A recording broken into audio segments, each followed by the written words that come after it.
Oh,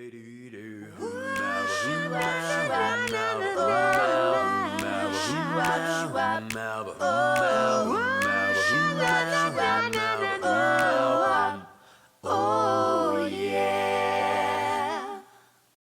Where in the church do you find this? Or this? Or this? Maybe our Bible passage read by Grant will give us a hint. Chapter 2, verses 43 through 47. Awe came upon everyone because many wonders and signs were being done by the disciples.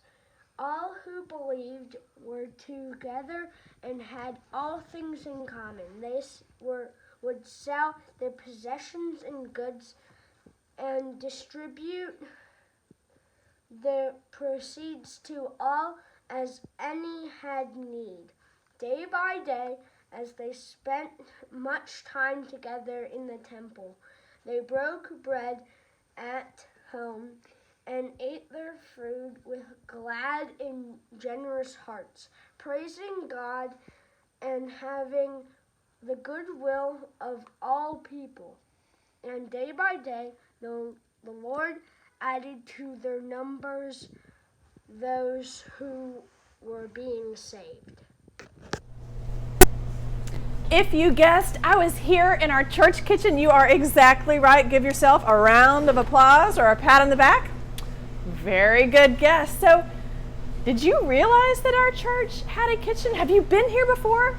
Did you know that we have our very own chef and our very own sous chef right here in the kitchen that help prepare all the amazing food that comes from this place?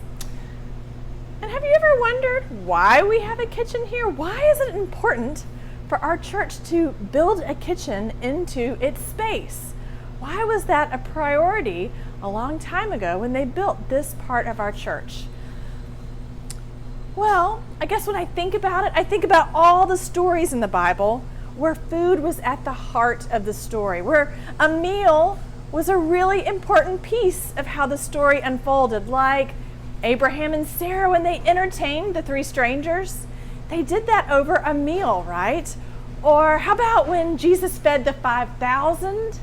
When they were all hungry after listening to his teaching, and that little boy brought his loaves and fishes, and Jesus multiplied them to feed the whole crowd so that their bellies would be full and their hearts could be open.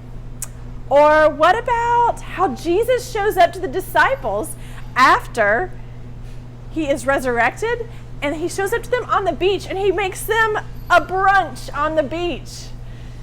All of those important stories all happen over meals. So, what's so special about sharing a meal together?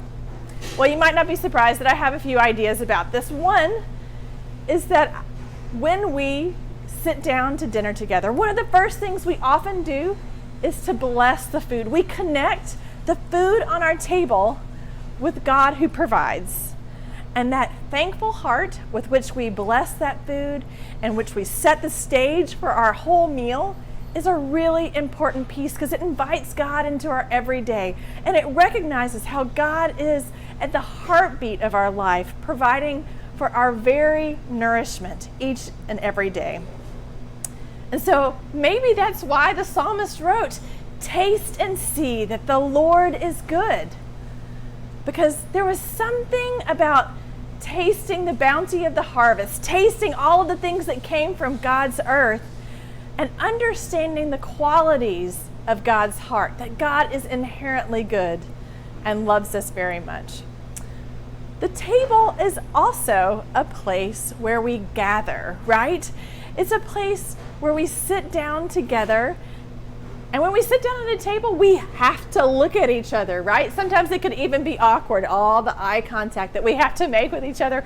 But we sit down, and maybe for the only time of the day, we sit there together and we look into each other's eyes. And hopefully we notice if somebody's face it looks like they're feeling sad, and we can ask, "What happened in your day? You look a little blue, you look unhappy." And we listen to what they have to say. Or maybe somebody's excitement is just bubbling over and they are so chatty over dinner that their food gets cold. But We can share in their excitement when we're paying attention and we're listening to what's happening in their life over our meal. So that's one part of our day where we can sit down and look at each other and really pay attention to each other. When we eat a meal together, we slow time down, right? Instead of our really busy days where we have schedule. During that time at the table, it's like there's a pause in the clock.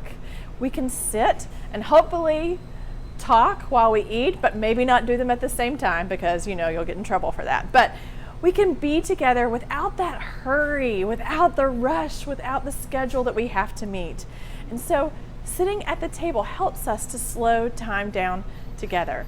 And there's something really wonderful about tasting something that's super yummy. And it does something to our brains because God gave us more than 10,000 taste buds. And those taste buds are connected to memory in our brain. And if you think about it, you might be able to remember a favorite meal or something that reminds you of a person. Maybe they made really great cookies, and every time you taste those cookies, you think of that person. Our taste buds are connected to memories. And so when we eat wonderful food, we are building memories. We are building relationships together when we eat together over a meal. And when we take time to prepare a meal or to eat a meal that someone else prepares, we have this sense that we are important to them, that we belong together, that we are a community. And so there's this part of sitting down at the table where we build Christian community. And there are some rules to that belonging table, right? Like, don't take all the mashed potatoes if everybody hasn't gotten a scoop yet, right? Or don't talk about gross stuff while people are eating, because that is unappetizing. So there are rules that we have to follow to be considerate of each other, to be thoughtful about each other. So being at the table gives us a time to practice being in God's good community, God's people. And we can take the lessons we learn at the table and take them out into the world as we learn how to treat each other and be considerate of each other in the world too. So if you think that those ideas make sense, then maybe it makes perfect sense that the people of God have always come together over meals. Let's talk to Chef Bert and sous chef Freddie May about what it's like to be in the ministry of the kitchen at our church. For me, meals are a form of fellowship. And in fact, one of the greatest stories in the Bible is the Last Supper, in which Christ had his disciples and they all met, they broke bread, and he gave them communion. I mean, that is the perfect symbol of food bringing people together. And I think it's very important for people to eat together, especially families, to take that time each week.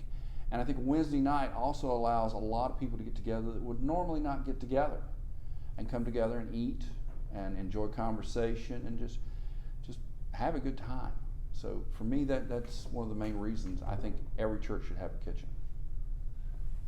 I agree with Chef. It's important. He went to the Bible also when Jesus fed the 5,000, 4,000, and after ministry, he fed them. So it's important to break bread with your fellow man and fellow women and just have a good time. And, having a kitchen, you can feed a lot of people, not only their souls, but also the physical feeding them.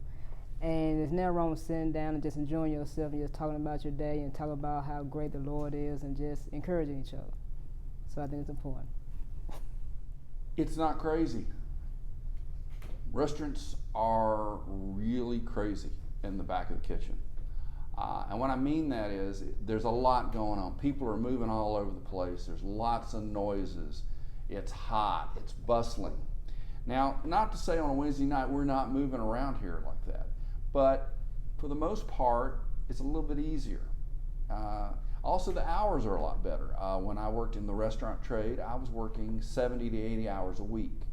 Now I can slow down a little bit. I can also cook the food I like, and 40, 50 hours a week, which is not bad. And that gives me time also to be home a lot, because when I worked in the restaurant trade, I was working Friday, Saturday nights, weekends, holidays.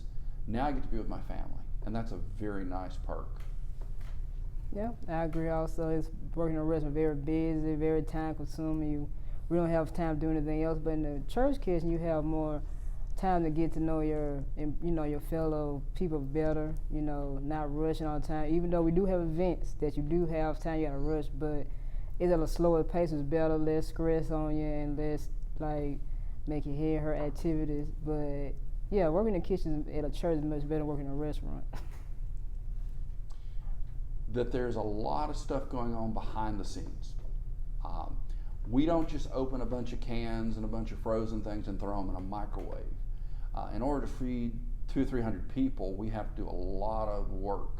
In fact, sometimes a meal at the church will start 2 or 3 days before with a lot of prep, getting the food in, getting it, vegetables cut, meat ready, sauces made, salads put together, and it takes a lot of time. And we have a lot of volunteers who help here too. And it's not what it appears to be. There's a lot more to it. I think that if people knew that. It's a tremendous amount of work and love goes into the food that's prepared here. It is, it's a lot of labor. We have a chef that don't believe in, like he said, open up cans, frozen entree. He like to make things from scratch. And that's a good quality thing, because most people just want to do the shortcut way. But, behind the scenes, you got awesome volunteers who give their free time. And you got church staff that always encouraging, getting new ideas about food. And it's more of a ministry than just a day-to-day, just a grind. You're doing something to help people, to feed them, to encourage them. So that's really going on behind the scenes. When we eat together as a church family, we get a chance to practice what it means to be God's people, what it means to live like the first Christian community in Acts chapter 2, where they worshiped together and they shared everything they had so that everyone had enough, and they ate together. Something about all of those parts coming together at the table changed who they were. It says that it gave them glad and generous hearts. Who knew that feeding our tummies could also change our hearts for good and kind of help point them to God's heart and point them to the way that the kingdom of God should really be, what it should look like. Maybe our tables are the best example of what the kingdom of God might be like. Who knows where I'm going to pop up next week, but I'm going to give you a hint this week. It might have something to do with Thanksgiving. See you later.